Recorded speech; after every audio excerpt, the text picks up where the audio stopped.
Now, that's just a preface. Everybody that's going to be tuning in, we're your hosts, Sky and Bonehead. Um, but nah, Sky was saying he enjoyed the new Demon Slayer special that came out, introducing the Swordsmith Village, and we're getting into like a little bit of spoiler territory. So the character with the six eyes, that's Yoriichi's brother, twin brother. Oh, okay. Yeah. So the flashbacks that you saw where Yoriichi was sitting on the stoop and he was like being offered like tea and goods from the person that looked like Tanjiro with long hair. That's Tanjiro's dad. Okay. So they not related. So that's not Tanjiro's dad. Like Yoriichi isn't Tanjiro's dad, but Tanjiro's dad was one of the first Hashira, and he But also he didn't join the corpse though, right? who Tanjiro's dad. Yeah. Yeah, He was in the corpse? he was one of the first Hashira. Hmm. Okay. Yeah, he just retired. That's why you like Tanjiro. Like you saw him uh doing the Sundance when Tanjiro was young. Yeah. Yeah. So, but he was kind of like Yorichi's like prodigy or something like that, so to speak. Yeah. But yeah, that's Yorichi's brother. Got you. Yeah, bro. Damn. Uh, Muzan devious. huh? I said Muzan devious. Facts. Um, and so the thing. All right. So this is way more. Do you want to know? I don't want to know anymore. Nah. Okay. It's way more devious than you think, bro. Like Muzan is devious, but you have no idea. Like others are as devious, if not more devious, than Muzan. Like I think Muzan. I think for the caliber of demon that Muzan is, he's a problem because he seems less human than anybody else, right? Because like I think one time we were talking like why does this man got a family and stuff? Like it's one of those situations where it's like I personally believe it was like he uses his family as a cover and as pets. That could be true. Right. So it's like think about it. If he's walking with like a whole woman and uh and a kid, they mask his scent too. Because remember, only Tanjiro could smell that motherfucker, dog. Yeah. So And for all we know, Muzan might eat them later. I mean, I don't know how that plays out, but you're not wrong. That's all I gotta say about that. So um yeah, dog. Like what do you think is like your biggest takeaway from the intro episode?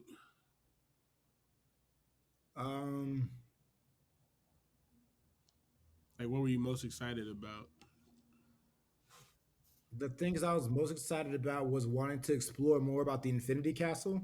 So Yeah. that was on some Inception ish. Like that was just wild. And yeah, how Akaza was moving through that shit was wild too.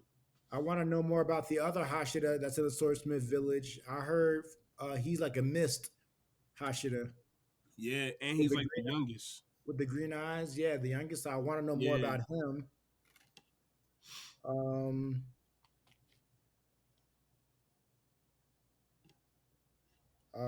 what else am I excited for? Yeah, I mean, I just really want to see how things form together. I want to see Tanjiro get a new skill set added to his bag. He got his ass beat pretty good. You know what I mean? You know, he came out victorious against the girl with the floating spheres, Right.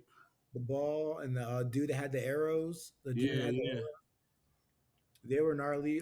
So if I know anything about anime, when a main character protagonist get beat down like that, and they go somewhere to heal, chances of them learning something new that's going to help them on their journey and help them level up and power up. Chances are they're about to come up, stumble upon that. So I'm wondering what it's going to be.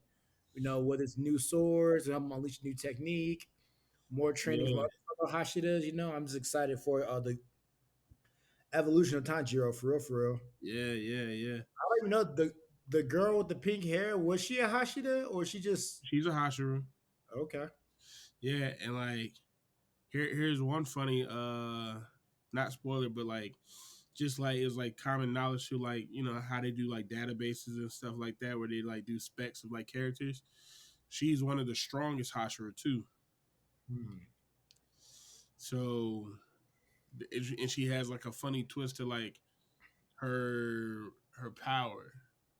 So yeah, yeah, yeah. She's an interesting character for sure.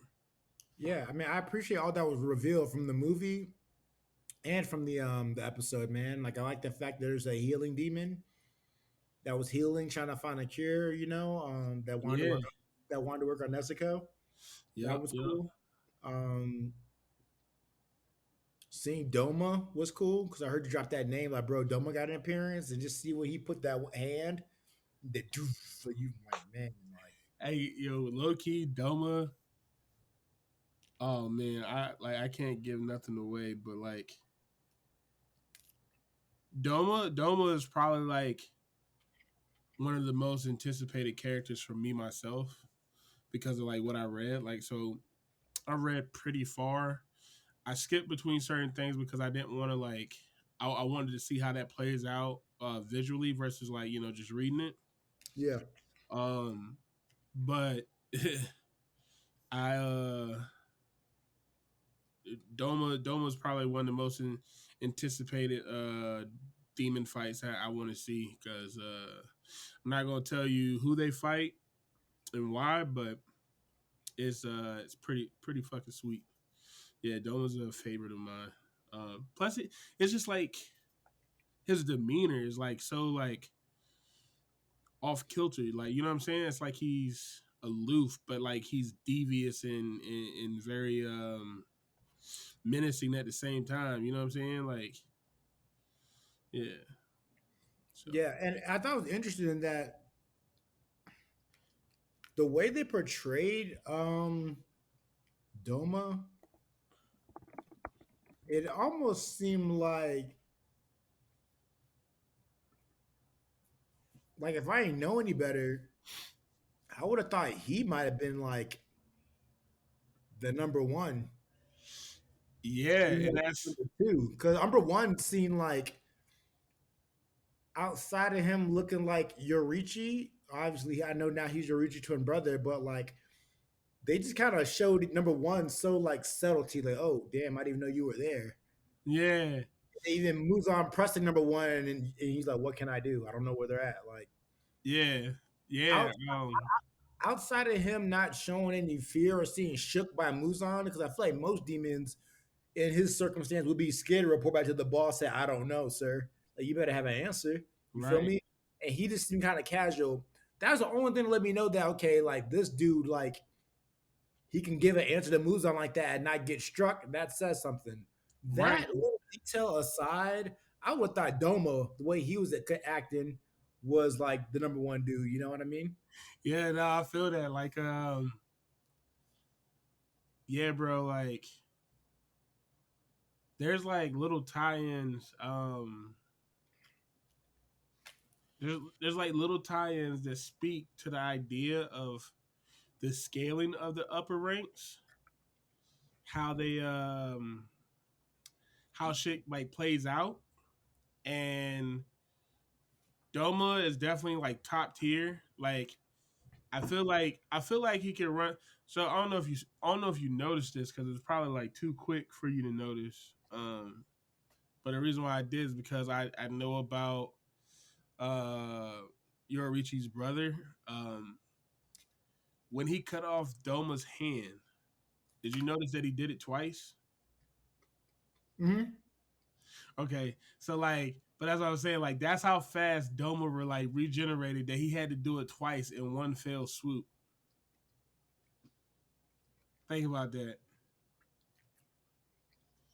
Before the hand was even gone, he had regenerated that shit. So it looked like it blinked. Yeah, That shit was just too tough, bro. And that's how fast like Yorishi is too, because it's like, yo, don't think that you can get that past me. Like, you know what I'm saying? Like I see everything. Like yeah, so but yeah, like dog, and then they gotta fill up the upper ranks too. So like and then the swordsman village, like I'm really hyped that they like open up the world like that. They're like, yo, you can't get there like on your own, like, you know, will, like excuse me, on your own will. Like you have to be carried there and blindfolded, like, you know, you can't yeah. Because I smell it mean, or nothing. if Muzan find out where that's at, she's gonna destroy the spot where the blades that kill demons are made. Right, right, So, I right. mean, yeah. So the Detouring fact that blades, yeah. yeah, I was cracking up when Tanjiro had to have the blindfold, the earplugs, and the nose plugs because it was something like Uh-huh. that, bro.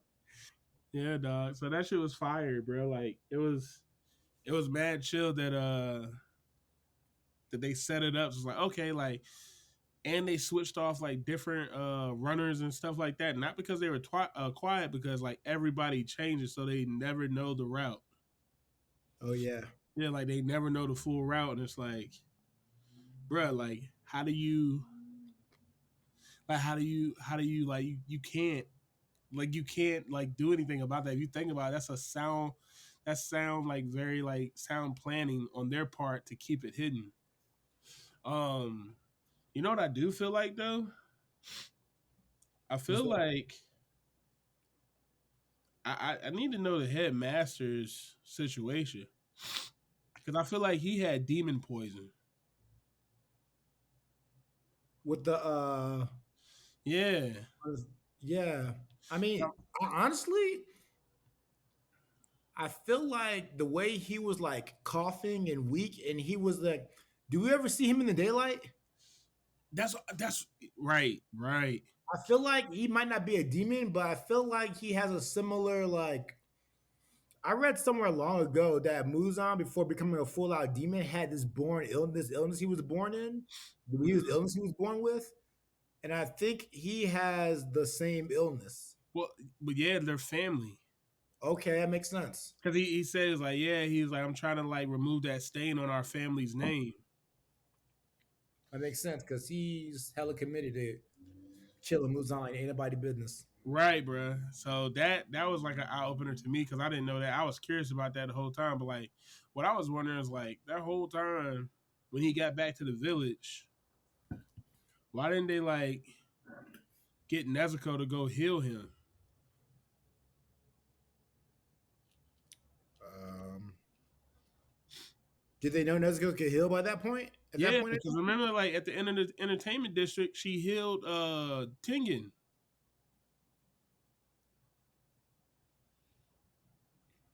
Remember, she healed Tengen and she healed Inosuke. She took the demon, like whatever the demon poison out of him.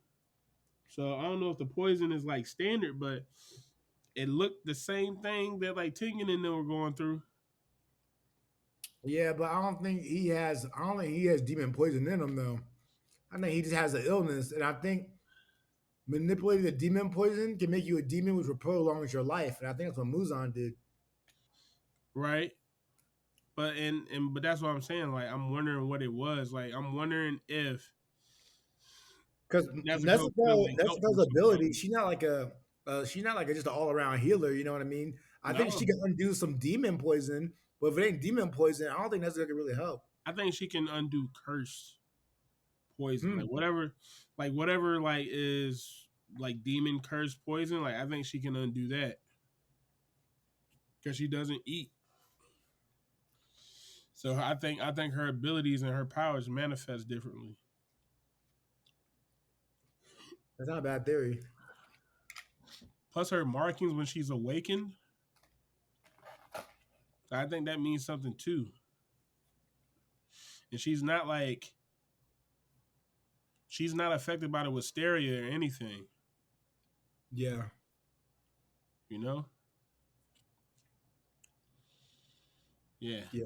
I'm yeah, and I'm curious to see how they're gonna fill those ranks too.